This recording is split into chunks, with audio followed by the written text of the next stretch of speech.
ഈ വർഷം മലയാളത്തിൽ നടന്നിട്ടുള്ള സെലിബ്രിറ്റി വിവാഹങ്ങളിൽ ഏറ്റവും കൂടുതൽ വൈറലായ വിവാഹം റോബിൻ രാധാകൃഷ്ണൻ്റെയും ആരതി പൊടിയുടെയുമായിരുന്നു. ഇക്കഴിഞ്ഞ ഫെബ്രുവരിയിൽ അത്യാഡംബരപൂർവ്വമായിരുന്നു വിവാഹം നടന്നത്. വിവാഹം രാജകീയമായിട്ടാണെങ്കിലും വളരെ ചുരുക്കം ആളുകളെ മാത്രമേ ക്ഷണിച്ച് ഇൻറ്റിമേറ്റ് വെഡ്ഡിംഗ് ആണ് നടത്തിയത്. ബോളിവുഡ് സ്റ്റൈലിൽ നടന്ന വിവാഹത്തിന് പിന്നാലെ പ്രേക്ഷകർക്ക് അറിയാത്ത ചില കാര്യങ്ങൾ വെളിപ്പെടുത്തിയിരിക്കുകയാണ് ഇപ്പോൾ റോബിനും ആര്യതയും. ആരതിയുടെ യൂട്യൂബ് ചാനലിൽ പങ്കിട്ട വീഡിയോയിലാണ് വിവാഹ വീഡിയോ പുറത്തുവിടാത്തതിൻ്റെ കാരണവും ഇപ്പോൾ വൈകിയതും കാരണമെല്ലാം ഇരുവരും വെളിപ്പെടുത്തിയത്. കല്യാണം കഴിഞ്ഞിട്ട് 2 മാസമാകുന്നു. വളരെ പെട്ടെന്നായിരുന്നല്ലോ കല്യാണം എന്ന് ചോദിച്ചുകൊണ്ടാണ് ആരതി സംസാരിച്ച് തുടങ്ങിയത്. വളരെ പെട്ടെന്നായിരുന്നില്ല വിവാഹം. എൻഗേജ്മെന്റ് കഴിഞ്ഞ് 2 വർഷം കഴിഞ്ഞാണ് നമ്മൾ വിവാഹം കഴിച്ചത് എന്നായിരുന്നു പൊട്ടിച്ചിരിച്ചുകൊണ്ട് റോബിൻ്റെ മറുപടി.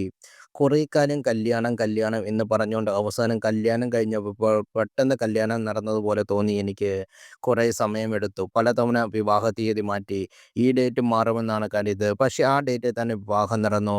2, 3 വട്ടം വിവാഹം നീട്ടിവെച്ചപ്പോൾ പലരും ഞങ്ങൾ തമ്മിൽ ബ്രേക്കപ്പിലാണെന്നും ഞങ്ങൾ ഇനി വിവാഹം കഴിക്കില്ലെന്നും പക്ഷേ ഞങ്ങളുടെ കല്യാണം കഴിച്ചു എന്നാണ് ആരതി തനിക്ക് അങ്ങനെ തോന്നാനുള്ള കാരണമായി പറഞ്ഞത്.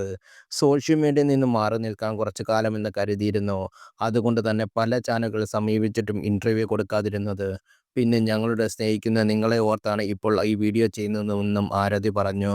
പിന്നീട് സംസാരിച്ചത് റോബിനാണ്. എൻ്റെ കൺസ്പോറന്റ് മാരേജ് രജിസ്ട്രേഷൻ ആയിരുന്നു. പണ്ട് മുതൽ എൻ്റെ മനസ്സിൽ അങ്ങനായിരുന്നു. എന്തിന് ആർഭാടമായി ഒരുപാട് ദിവസത്തെ ഫംഗ്ഷൻ നടത്തി കല്യാണം കഴിക്കുന്നു എന്നെല്ലാം തോന്നിയിരുന്നു. പക്ഷേ വിവാഹം എന്ന് വരുമ്പോൾ വധുവിനായിരിക്കുമല്ലോ ഏറ്റവും കൂടിയ പ്രാധാന്യം. ആ പെൺകുട്ടി എങ്ങനെ കല്യാണം നടക്കണം എന്നതിൽ സ്വപ്നങ്ങൾ ഉണ്ടാകുമല്ലോ. പ്രത്യേകിച്ച് പൊടിക്ക്. ഒരു ഫാഷൻ ഡിസൈനർ കൂടിയായതുകൊണ്ട് ഒരുപാട് സങ്കല്പങ്ങൾ ഉണ്ടായിരിക്കുമല്ലോ. അതുകൊണ്ടാണ് ആർഭാട വിവാഹത്തിന് ഒപ്പം നിന്നത്. പിന്നെ ഞങ്ങളുടെ വിവാഹത്തിൻ്റെ എല്ലാ കാര്യങ്ങളും പ്ലാൻ ചെയ്തതും കോർഡിനേറ്റ് ചെയ്തതും എക്സിക്യൂട്ട് ചെയ്തതും ആരതി തന്നെയാണ്. അതിന് പൊടിയെ ഞാൻ അഭിനന്ദിക്കുന്നു. ഒരു കല്യാണം നടത്തുക എന്നത് അത്ര എളുപ്പമുള്ള കാര്യമല്ല. വളരെ കുറച്ച് പേർ മാത്രമേ പൊടിയെ സഹായിക്കാൻ ഉണ്ടായിരുന്നുള്ളൂ.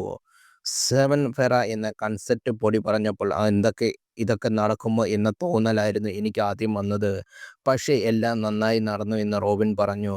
പിന്നീട് ആരതിപ്പൊടിയാണ് പ്രണയം മുതൽ വിവാഹം വരെ നടന്ന കാര്യങ്ങൾ വിവരിച്ചത്. വിവാഹമേ വേണ്ടെന്ന് താൻ ഒരിടയ്ക്ക് തീരുമാനിച്ചുവെന്നും ആരതി പറയുന്നു. എൻ്റെ ചേച്ചിയുടെ കല്യാണം കൊറോണ സമയത്തായിരുന്നു. അന്ന് ഞാൻ ബയോട്ടിക് സ്റ്റാർട്ട് ചെയ്തെങ്കിലും വലിയ ആഘോഷമായി വിവാഹം നടക്കാത്തതിനാൽ നന്നായി ഒരുങ്ങി നടക്കാനൊന്നും പറ്റിയില്ല. ചേച്ചിയുടെ കല്യാണത്തിന് എനിക്ക് നന്നായി തിളങ്ങാൻ പറ്റുമല്ലോ. അതുകൊണ്ട് തന്നെ ഒരുപാട് ആഗ്രഹങ്ങളും ഉണ്ടായിരുന്നു. പക്ഷേ ഒന്നും നടന്നില്ല. പൊതുവെ നാട്ടുകാരുടെ കല്യാണത്തിന് പോലും ബ്രൈഡ്സിനെ പോലെ ഒരുക്കുന്നത് പോലെ പോകുന്ന ആളാണ് ഞാൻ ആരതി എന്ന് പറഞ്ഞു. റോബിൻ ചേട്ടൻ എൻ്റെ ലൈഫിലേക്ക് വരികയായിരുന്നില്ലെങ്കിൽ കല്യാണം ഒന്നും കഴിക്കാതെ ഇപ്പോഴും ഞാൻ സിംഗിളായിട്ട് ജീവിക്കുമായിരുന്നു. റോബിൻ ചേട്ടനെ കാണുന്നതിന് 1 മാസം മുമ്പ് ഇനി എൻ്റെ ജീവിതത്തിൽ ഒരു കല്യാണമില്ലെന്ന് ഞാൻ തീരുമാനമെടുത്തിരുന്നു. കല്യാണത്തെക്കുറിച്ച് ചിന്തിക്കുമ്പോൾ തന്നെ ഒരു ഷോക്കായിരുന്നു. കുറച്ച് ദിവസം എടുത്ത് മാത്രമേ എനിക്കൊരാളെ കണക്റ്റ് ആവൂ എന്നൊക്കെ ആയിരുന്നു തോന്നിയിരുന്നു. പക്ഷേ ഇത്രയും ഫാസ്റ്റായിട്ട് ഒരാളുമായി കണക്റ്റ് ആവുമെന്ന് ഞാൻ വിചാരിച്ചില്ല. പിന്നെ ഞങ്ങൾ പരിചയപ്പെട്ട് കുറേ നാളുകൾക്ക് ശേഷമാണ് വിവാഹിതരായത്. പരസ്പരം മനസ്സിലാക്കാനും മാറാനും സമയം കിട്ടി. ഫോഴ്സ്ഫുള്ളായി മാറാനല്ല, അങ്ങോട്ടും ഇങ്ങോട്ടും ഇഷ്ടം അനുസരിച്ച് മാറുന്നതാണ് ഉദ്ദേശിച്ചത്.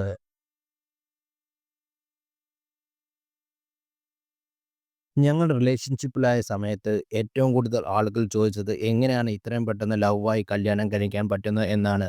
പക്ഷേ ഞങ്ങൾ 3 പേരും വർഷത്തോളം സമയമെടുത്ത് 2 പേരുടെയും കരിയറും മറ്റ് കാര്യങ്ങളും ഞങ്ങൾക്ക് വേണ്ട രീതിയിൽ ആക്കിയതിന് ശേഷമാണ് വിവാഹിതരായത്. ഞങ്ങളുടെ പേരൻസിന് ഹെൽത്ത് ഇഷ്യൂ ഒക്കെ ഉള്ളതാണ്. അതുകൊണ്ട് തന്നെ അധികം ആളുകൾ ഇല്ലാതെ വേണ്ടപ്പെട്ടവരെ മാത്രം വിളിച്ച് ഒരു ഗെറ്റ് ടുഗദർ ഞങ്ങളുടെ വിവാഹം മാറ്റണമെന്ന് ആഗ്രഹമുണ്ടായിരുന്നു.